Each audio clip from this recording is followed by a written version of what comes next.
बच्चों, पिछले वीडियो में हम लोगों ने वायरस के बारे में पढ़ा था। ठीक है, वायरस के स्ट्रक्चर को भी देखा था और वायरस रोग कारक होते हैं, कई रोग पैदा करते हैं। ठीक है, जैसे कि सर्दी जुकाम और इन्फ्लुएंजा, ठीक है, चेचक, एड्स नामक कई घातक बीमारियां इनके कारण से होता है। ठीक है, ये भी बताया गया कि वायरस की खोज जो है तंबाकू की पत्ती में इवानो वास्की ने सबसे पहले किया था। ठीक है, इवानो वास्की ने उस वायरस का नाम रखा गया tobacco mosaic virus.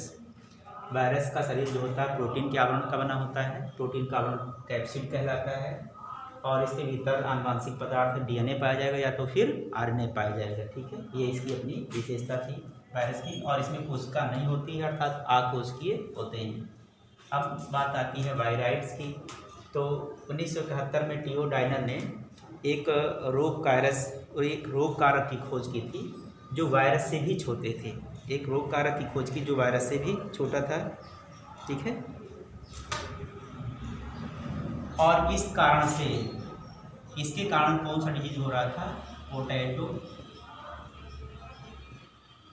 Potato spindle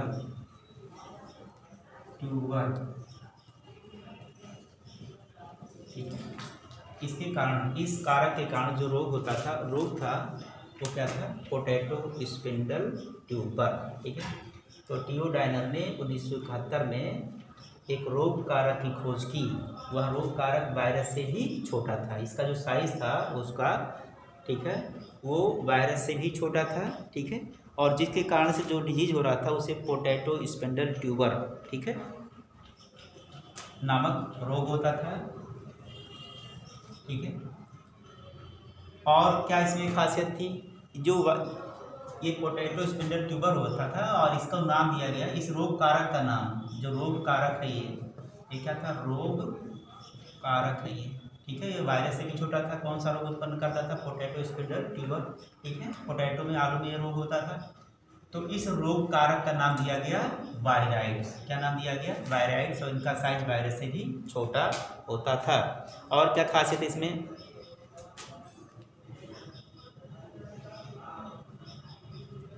ये जो वायराइड्स होते हैं इनमें प्रोटीन का जो आवरण होता है, प्रोटीन का आवरण, ठीक है, तथा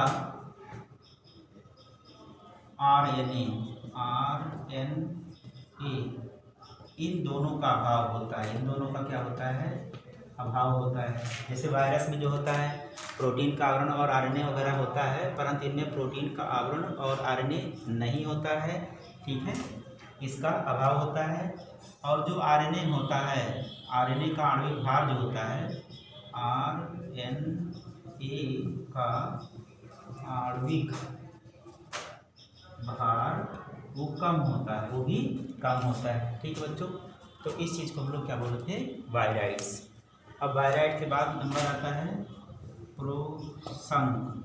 ठीक है, प्रोसंक को क्या बोलते हैं? हम दूसरे नाम से भी जानते हैं, जिन्हें हम लोग प्रियोन्स बोलते हैं। प्रियोन, क्या बोलते हैं? प्रियोन। अब जो प्रोसंक होते हैं ये क्या होते हैं? कुछ न्यूरोलॉजिकल बीमारियां हैं। कैसी बीमारियां होती हैं? न्यूरोलॉजिकल।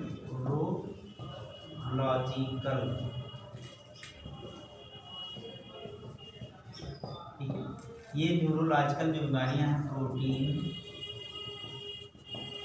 फोल्ड के कारण होती हैं। प्रोटीन फोल्ड के कारण होती हैं। ठीक है,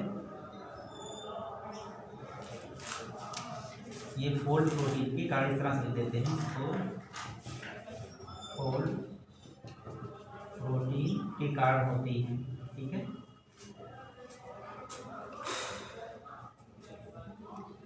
ये जो न्यूरोलॉजिकल बीमारियां होती हैं फोल्ड प्रोटीन के कारण होती हैं। और जो इनका आकार होता है,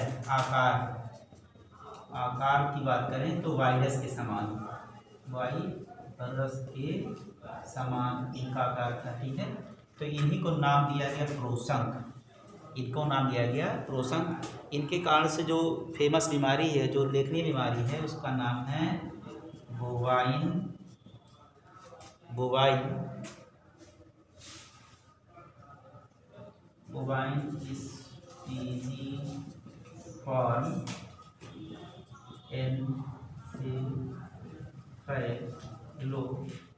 एन्सेफेलोपैथी। ठीक है, बीमारी का क्या नाम था?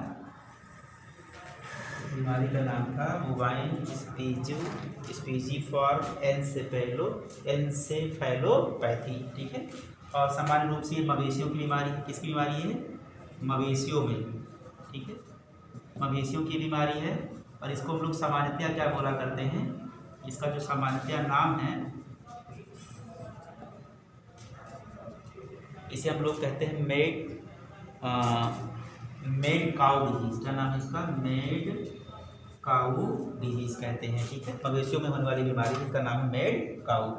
ठीक है, तो ये डिफरेंस है। प्रोसम का साइज वायरस के साइज का होता है, वायराइड का साइज वायरस से भी छोटा होता है। इनमें प्रोटीन आवरण और आरएनए का अभाव होता है और आरएनए का भार भी, आणविक भार भी कम होता है। प्रोसम न्यूरोलॉजिकल बीमारियां फोल्ड प्रोटीन कार्ड से पैदा करते हैं और इस कारक को हम लोग जो है वायराइड प्रोसम का नाम देते हैं।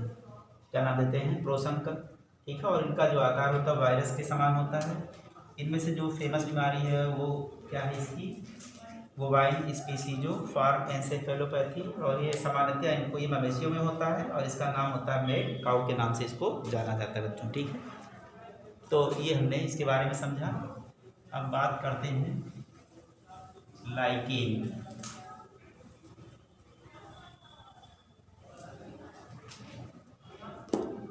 लाइकेन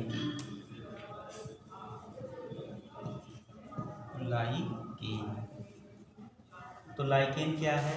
लाइकेन शैवाल तथा कवक के, ठीक है, पारस्परिक उपयोगी सहवास हैं। लाइकेन शैवाल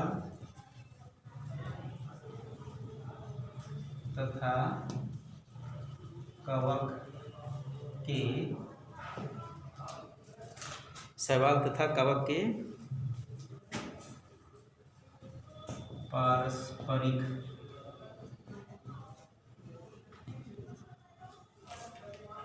पारस्परिक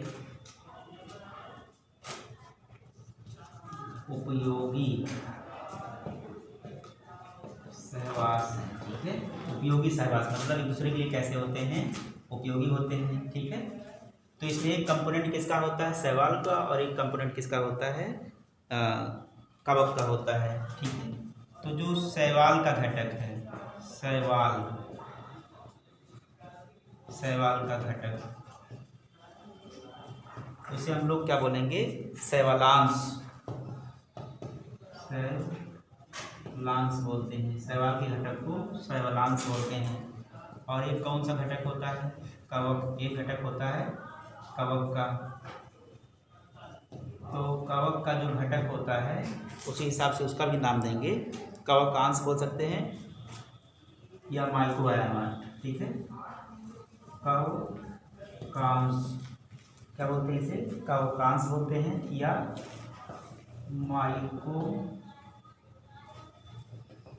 ठीक है, माइक्रोबायोमाट बोलते हैं।